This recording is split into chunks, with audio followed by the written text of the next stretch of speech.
misturada para a gente. Elias. Amém? Isso. Receba o irmão da Cairóis aí ao teu lado com carinho, com um abraço e vice-versa. Amém? Isso. Legal. Só dá uma misturada mesmo. Precisa mudar de lugar todo mundo, mas se a gente misturar direitinho vai ficar lindo.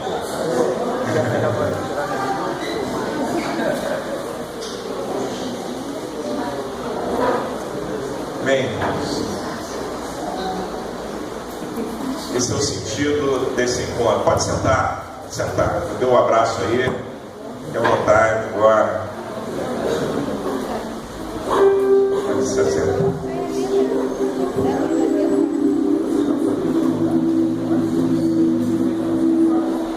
O sentido desse encontro, eu chamo de reunião das igrejas, é esse, é realmente a gente poder ter comunhão uns com os outros, né? Nos alegrarmos com a presença do outro, porque foi isso que Jesus ensinou. Dentre as muitas coisas que ele ensinou que o outro deve ser considerado tão importante quanto eu. Se eu estiver num lugar que o meu irmão não estiver, eu sinto falta, porque ele é tão importante quanto eu sou. E hoje a gente vai cear daqui a pouco. Eu queria que hoje o pastor Márcio ministrasse a ceia para a gente, tá bom?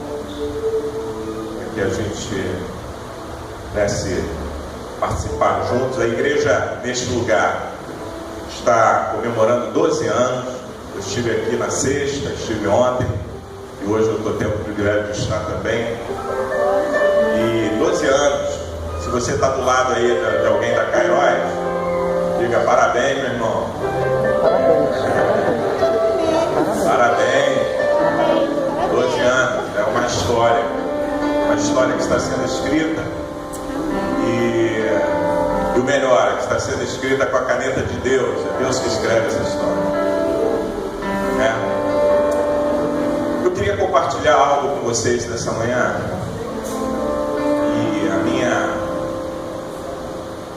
Vocês sempre que me virem ministrar algo, eu vou estar falando sobre isso, sobre Jesus e sobre o Evangelho de Jesus, e vou sempre estar mencionando de alguma forma a minha preocupação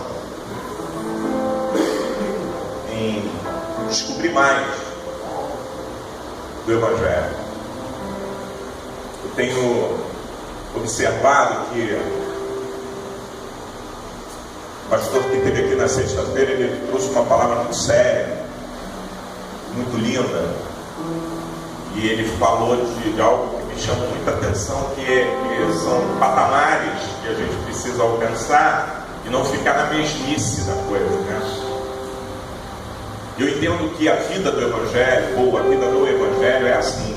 Nós temos que estar inconformados com o que a gente tem até o presente tempo, no tocante às informações, aquilo que a gente tem descoberto, no tocante ao Evangelho. E esse inconformismo, ele nos leva muitas vezes a estarmos inconformados conosco mesmo, né? Porque à medida que a gente vai descobrindo que tem mais, eu digo, Deus, eu preciso alcançar esse mais, porque se tem mais, eu estou ainda abaixo daquilo que tu quer. E eu estava lembrando na manhã desse dia, antes de sair de casa, eu estava lembrando de uma história que eu ouvi quando criança. Eu não lembro nem quem contou, se foi em escola bíblica dominical, se foi um testemunho de culto, alguma coisa assim, mas a história ficou. Não ficou na memória quem contou, mas ficou a história. E a história consiste no seguinte: um homem vivia numa área rural e ele era muito pobre, sobrevivia praticamente daquilo que ele plantava, e às vezes tinha para comer, às vezes não, era muito pobre. A sua casa era uma casa de madeira e por vezes chovia dentro e ele tinha que mudar de lugar, às vezes estava dormindo, tinha que mudar de lugar e, enfim, não tinha muitos animais, pouquíssimos animais no seu terreno e ele procurava sobreviver. E a sua porta, a porta da sua casa de madeira, era uma porta que não tinha fechadura. E ele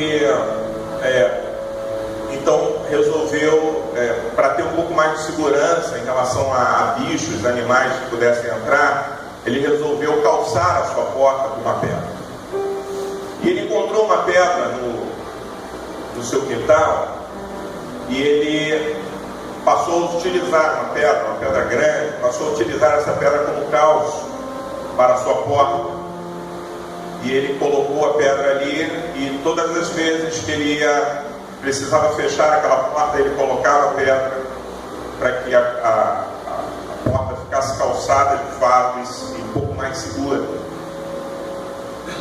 E um dia esse homem foi visitado por alguém da cidade, por alguém que tinha um pouco mais de conhecimento, e ele foi conversando sobre a vida e falando da sua pobreza, das coisas que ele tinha como limitações. E aquele homem pediu para ver tudo isso e foi olhar os seus animais, foi olhar todas as coisas e foi convidado por ele a entrar na sua casa. E ele entrou na sua casa, ele entrou e viu uma casa muito pobre, não tinha praticamente nada dentro dessa casa, as coisas que tinham eram muito para sobrevivência mesmo, uma canequinha para beber água, coisas assim muito simples e básicas, uma esteira no chão para que pudesse dormir. E aí, de tudo que aquele homem estava conversando, de repente esse homem da cidade é chamado a atenção para a pedra. E quando ele olha para a pedra, ele distingue aquela pedra e diz: essa pedra é uma pedra preciosa, uma pedra de valor, essa pedra vale muito dinheiro. E aquele homem, na verdade, era muito rico, porque tinha aquela pedra e vivia numa miséria muito grande. E quando ouvi esse testemunho, irmãos, isso de uma certa forma impactou a minha vida, dentro do meu entendimento na época. Mas hoje, o meu entendimento me permite enxergar que, no contexto de evangelho, muita gente está vivendo como aquele homem. Tem uma pedra preciosíssima, contudo vive de uma maneira extremamente pobre. No contexto do reino de Deus. E eu tenho sido ministrado por Deus, até por irmãos, por pessoas, como eu fui ministrado aqui nesse lugar, nesses dias de fé. Lá na igreja, nós temos por hábito fazer um rodízio para as ministrações, inclusive para as ministrações de escola bíblica. E nós temos estudado algumas coisas sobre as parábolas de Jesus. Isso tem mexido muito com a gente. E eu, quando olho para esse exemplo desse homem que tinha uma pedra preciosíssima e grande pedra, na verdade ele era muito rico e ele não sabia o seu potencial de riqueza, eu vejo que muitos de nós, no contexto do evangelho, é por isso que eu digo: Deus, eu quero mais, eu quero entender mais, eu quero compreender mais, eu quero ir além, porque a gente percebe no texto que Deus me deu aqui para nós observarmos amanhã desse dia, é João capítulo 6, versículo 68, se você tiver com sua Bíblia aberta, senão eu vou ler aqui para você, que é uma resposta de Simão Pedro a Jesus no momento que aparentemente o ministério de Jesus entra em crise ministerial. Eu digo aparente porque pela ótica humana isso aconteceu nesse dia, mas é só pela ótica humana. porque na verdade ali estava sendo suscitado pessoas que estavam entendendo que pedra era aquela que estava explorando a porta. Evangelho de João, capítulo 6, versículo 68. Resposta de Pedro a Jesus, quando no momento em que a multidão vai embora, Jesus pergunta a eles: vocês não vão também? Não querem ir? E essa é por isso que eu chamo de um momento, humanamente falando, um momento de crise, porque Jesus, onde ele estava, ele reunia multidões. E às vezes a gente acha que o nosso momento de crise na igreja é quando a multidão não está, que tem pouca gente, e a gente acha que esse é o momento de crise. Mas muitas vezes esse é o momento em que a presença de Deus está sendo manifesta de forma mais ampla e mais clara. Às vezes é um pouco que Deus está se manifestando de fato, entregando para a gente o valor que a gente precisa ter, perceber, o valor que precisa ser percebido por nós, e fazendo distinção entre quem é a multidão e quem é aqueles que ficam, aqueles que dizem: Senhor, não há uma outra fonte, não existe algo que tenha valor maior do que isso, não há nada que seja mais importante do que isso. Porque quando você lê o capítulo todo, o capítulo início desse capítulo 6, fala da multidão que vinha por causa dos milagres que Jesus estava fazendo. É assim que o capítulo começa. E o final do capítulo diz que essa multidão foi embora, foi dispersa, porque Jesus se revelou a eles. Porque Jesus disse: olha, eu sou o pão, e é desse pão que vocês têm que comer. E eu não sou só o pão que vocês têm que comer, eu também sou o sangue que vocês terão que beber e a carne que vocês terão que comer. Uma conversa que desagradou. Esses homens colaram as placas e disseram: que negócio é esse? Porque Jesus estava dizendo que o valor de tudo o que estava sendo apregoado por ele consistia nele mesmo, e ele era o próprio valor. E para quem quisesse experimentar dele, passaria também por situações difíceis, por tribulações, porque quando ele fala: olha, vocês vão ter que comer da minha carne e beber do meu sangue, não só se alimentar do pão que sou eu, mas também comer, participar do sacrifício, participar das coisas que apontam para um compromisso, participar daquilo que é compromisso. E essa é a parte amarga, muitas vezes, que nós experimentamos do Evangelho. Porque compromisso requer renúncia. Amém? Compromisso requer renúncia.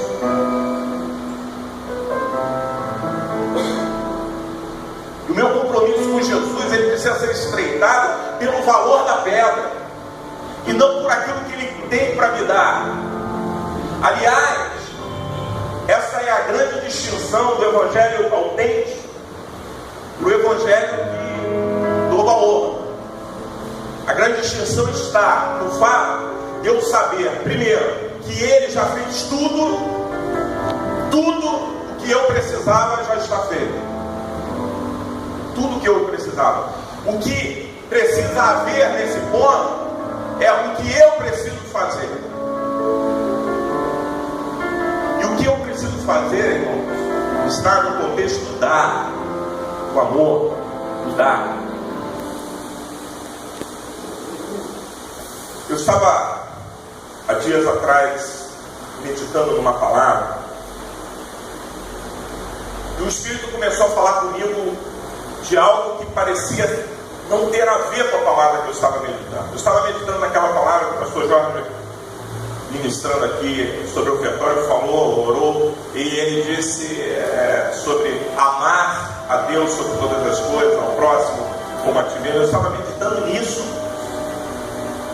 porque essa é a essência do todo que Jesus trouxe. Jesus respondeu a um dos líderes religiosos da época, que veio perguntar a Jesus qual era o mandamento mais importante, e ele disse: olha, Você conhece, você sabe, sei e tal. E aí Jesus conversa com ele e disse: olha, 2 mandamentos são fundamentais. Ame ao Senhor, de todo o teu coração, de todo o teu entendimento, de toda a tua alma, de todas as suas forças, e ame ao teu próximo como a ti mesmo.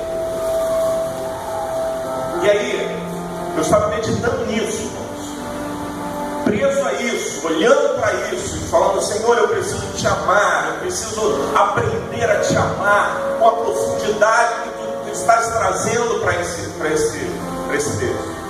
Porque não é amar dizendo eu amo, é amar com compromisso, é amar com profundidade, é amar de todo o teu entendimento, é de todo, né? Então é a renúncia de mim mesmo para que se manifeste Deus como o centro de tudo, como o auge de tudo na minha existência. E eu estava pensando nisso e falando: Deus, tremendo, isso é lindo, isso é maravilhoso, eu preciso conseguir isso. E estava ali em Deus, e aí vem ao próximo como a ti mesmo. E eu, há um tempo atrás, tinha tido uma experiência com meu filho. Aqueles que viram meu filho é uma bênção, é uma criança saudável, é abençoado, é levado, como crianças são, mas é uma bênção, uma criança linda, eu amo, e sabe, eu tenho prazer naquela criança. Dizem que é porque veio na velhice, eu não me sinto velho, mas dizem que é proporcional, né? Quanto mais velho, mais bobo você fica. Mas eu não me sinto assim, eu sou apaixonado de fato por aquela criança. Não me dou ar, mas sou apaixonado. E aí um dia eu estava andando na rua com meu filho, e aí eu estava pensando assim: cara, se o carro governado agora nem bate meu filho. Aí eu comecei a sentir uma dor que eu não sou de ficar me autoflagelando. Mas naquele momento eu falei: caramba, ia ser um negócio terrível demais, aparentemente insuportável demais. Por quê? Porque quando eu olho para o meu filho, eu vejo, na verdade, uma extensão de mim mesmo. Ali é um pedaço de amor que não dá nem para a gente explicar, que está fora de nós. É um pedaço de nós que está fora de nós, vivendo fora de nós, e que a gente ama incondicionalmente. A gente ama e tem prazer nele, uma alegria tão tremenda e tão grande que é inexplicável. Então eu olho para ele, eu vejo, eu me amo, porque eu amo ele, sabe? E quando Jesus fala desse amor, amar o próximo como a si mesmo, o Senhor me fez lembrar desse momento do meu filho. Cara, é assim que você tem que amar. Amar o teu irmão, amar o próximo, assim, incondicionalmente. Meu filho não faz tudo que eu quero, às vezes me aborrece, às vezes o chinelo voa, mas eu amo, porque 5 minutos depois que eu bati, que ele correu para os braços da mãe, como um refúgio, aquilo que eu fiz contra ele, 5 minutos depois, ele está pulando no meu colo, dizendo: eu te amo. Desculpa a emoção, mas isso deve ser idade. Mas, sabe, e aí eu estava meditando nessa coisa de amar a Deus sobre todas as coisas, ao próximo como a ti mesmo, lembrando dessa circunstância do meu filho. E aí Deus fala assim: volte-se para o texto de Abraão. Deus, Abraão, e aí o texto de Abraão diz que ele deu, que ele entregou, começou por dar. Abraão começa a sua história de relacionamento com Deus naquilo que ele ia ganhar. Ele começa a história dando. E eu olhei para a vida de Abraão e vi Abraão deixando a sua terra. Isso é entrega, irmãos, é renúncia, é dar, é amar ao ponto de dar, ao ponto de se esvaziar de si mesmo, do seu eu, das suas vontades, e dar. E Abraão começa dando. O Senhor diz: eu quero, e dá. E ele dá. Sai da sua terra, da sua parentela, da casa do seu pai, uma terra que eu vou te mostrar. A outra dádiva de Abraão é a confiança plena, total e irrestrita. Se estiver acontecendo, tudo bem. Se não estiver acontecendo, Deus proverá. Eu estou saindo, não tenho respaldo de nada, estou indo para uma terra que eu não sei nem onde é. Mas Ele está dizendo que vai me guiar, vai me sustentar nisso. É nisso que eu vou caminhar. E ele foi se entregando, percebe? Se esvaziando de si mesmo para se entregar a um relacionamento com Deus, até que ele um dia fosse considerado e chamado de pai da fé. Houve o processo. E nesse processo, irmãos, Deus falou um dia para Abraão assim: me dá o teu filho. Se eu não estou enganado na expressão bíblica, o Senhor ainda fala assim: o teu único filho. Entrega ele. Quando eu olhei para isso, eu estava pensando e meditando num texto que eu falei para vocês: é amar a Deus sobre todas as coisas. Essa é a resposta, é isso que Jesus viu, é isso que Jesus falou: amar a Deus sobre todas as coisas, amar ao próximo como a mim mesmo. E aí Deus está falando: olha para Abraão, olha para o sacrifício que Abraão estava fazendo. E eu falo: Deus, mas qual é a conexão que tem nisso? Parece que uma coisa não tem a ver com a outra, mas tem. Na verdade, é o que Deus quer forjar em nós. É aquela mesma coisa que Deus estava forjando em Abraão. Viver o Evangelho, amados, na verdade, é descobrir que o Evangelho é mais do que o que nós temos vivido. E a cada dia que você descobre, você quer mais. E a cada dia que você quer mais, você precisa doar mais, se dar mais, se entregar mais, se esvaziar mais, se comprometer mais. Abraão recebe a notícia: vai, sacrifica o teu filho, o teu único filho. E ele pega aquela criança e vai para o sacrifício. Sacrificar o filho ali representava colocar Deus acima do filho. Oh, glória a Deus, lindo, é tremendo, mas difícil. Nesta proporção é difícil. Colocar Deus acima ou à frente ou em primeiro plano do que o meu filho, quando eu tenho que deixá-lo, até muitas vezes chorando, sair de casa para cultuar ou para cumprir uma missão espiritual, seja ela qual for, não é tão difícil. Dói, mas eu sei que meu filho está vivo, e quando eu voltar, ele vai estar lá, ele vai estar me esperando. O chamado de Abraão foi diferente. Entrega o teu filho, me dá ele. Coloque-me hoje como primeiro lugar na tua vida. E aí, era isso que Deus estava forjando. E Deus não queria o filho. Mas o mais louco, né, pode parecer, é que Deus não estava nem aí para o filho. Deus não queria o filho, Deus queria forjar. Deus queria trabalhar, Deus queria mexer com as estruturas do esvaziamento que precisava acontecer na vida de Abraão, para que Abraão colocasse Deus como prioridade, e só Deus fosse prioridade, onde ele recebesse tudo o que era primeiro, tudo o que pudesse sair do meu ser, do meu coração, em relação a ele, fosse primeiro plano e prioridade total. Era isso que Deus estava mexendo na vida de Abraão, e é isso que Deus está trabalhando também na nossa vida nos dias de hoje. Ame o teu próximo como a ti mesmo. Ame a Deus sobre todas as coisas, com toda a tua força, com todo o teu entendimento. Foi isso que ficou da lei do tocante a nós para o Evangelho, para vivermos. E aquilo que eu falei lá no nosso encontro lá em Vista Alegre, aquilo que parece ser um resumo para ficar fácil, na verdade é o mais complicado de tudo. Porque a gente gosta de resumir as coisas para ficar fácil. Jesus fez isso. Jesus simplificou, falou assim: olha, então vai ser o seguinte, você quer saber qual é o mandamento mais importante? São dois: ame a Deus sobre todas as coisas, com o teu entendimento, com a tua força, com a tua razão, com tudo teu. Esvazie-se de si mesmo e ame ao Senhor. Coloque como prioridade total e plena em tudo na tua vida. Esse é o primeiro. E o segundo, ame o teu próximo como a ti mesmo.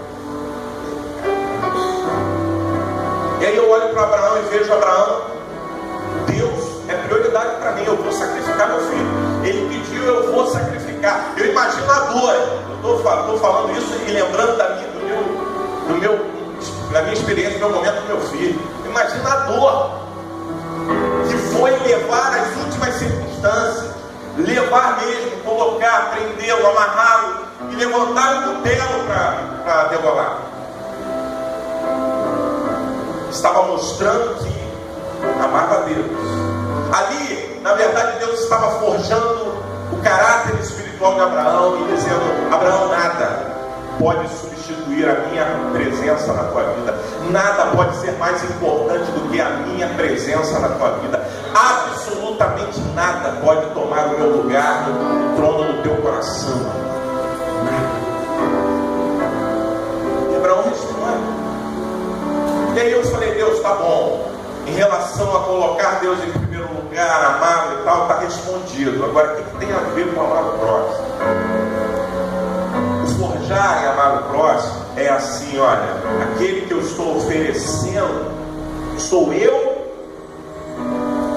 em sacrifício.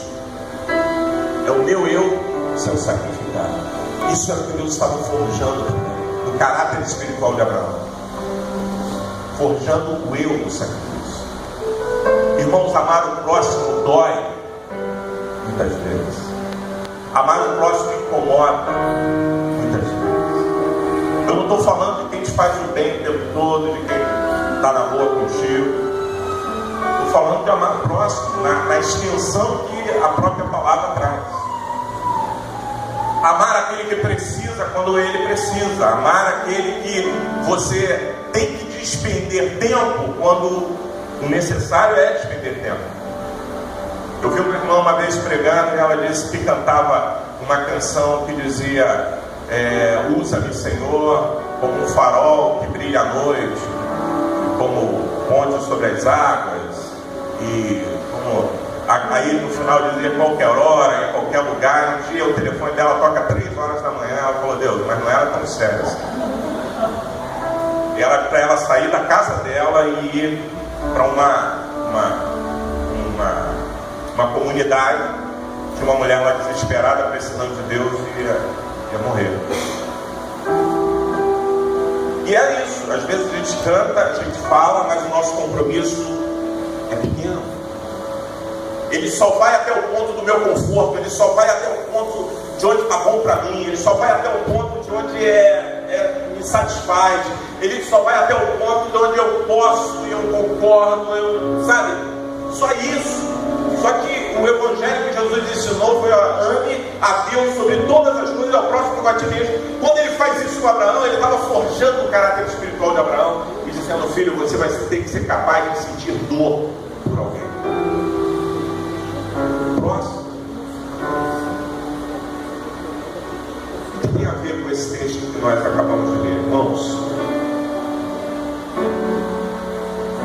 Uma multidão que estava próxima a Jesus, pelo que ele estava oferecendo, não é o mesmo grupo de pessoas que está com Jesus disposto a dar a ele. Deixa eu falar para você: tudo o que você precisar, o Senhor Jesus tem para te dar. Bom, esquece isso agora. Agora, o que você tem para dar? O que é que eu estou dando? Qual é o nível de compromisso que eu tenho, de amor, de fidelidade, de comunhão, de tempo? O que eu estou dando? O que eu estou dando? E o evangelho que Jesus fala para esses homens era do dar, do amar, do dar. Só que muitos estão envolvidos no evangelho pelo que Jesus está dando. O equívoco está aí. A chave que tem que ser invertida é essa. Eu não posso estar aqui pelo que Jesus está dando. Eu tenho que estar aqui por aquilo que eu quero dar a Ele. Porque o que Ele está dando, ou o que Ele deu, já cobriu a minha vida por completo. Se eu existir 10 anos, 20 anos, 30 anos mais, além do que eu já vivi, se eu existir mais esse tempo, todo esse tempo já está coberto por aquilo que nós chamamos de graça de Deus, o favor imerecido do Senhor em todas as áreas da minha existência. Já está coberto, porque Ele já fez. Ou você acha que a tua vida acontece cada dia quando você vai descobrindo as surpresas da vida? Ele já conhece, Ele sabe do teu amanhã, Ele sabe do teu futuro, Ele sabe o que você tem passado, Ele sabe o que você vai passar, Ele sabe de todas as coisas, e Ele já preparou um pacote chamado graça, que deu para você e para mim, e sustenta a nossa vida com a sua graça, com aquele favor imerecido que nós não tínhamos mérito algum, mas Ele nos sustenta com a sua graça. Agora, o que é que nós vamos dar? Quando Ele está no meio da multidão, a multidão estava ali, estava porque queria receber. Mas Jesus ensinou naquele momento, suscitando pensamento através de uma pergunta aos seus discípulos. Falou aos discípulos assim: vem cá, vocês também não vão embora? Vocês também não querem ir? Vocês também não querem me deixar? Vocês também não vão esvaziar a igreja? A reunião dos santos não vai esvaziar também? Não quer ir embora também? Não quer ser mais um para a estatística daqueles que foram? Não quer? Pedro faz uma declaração que não veio de Pedro, veio do Espírito Santo, que nasceu do coração do Espírito Santo e veio através da boca de Pedro. Pedro fala assim: Senhor, para onde? Para quem? Para onde iremos nós? Porque só Tu tens palavras de vida. A razão de estarmos aqui, amados, não é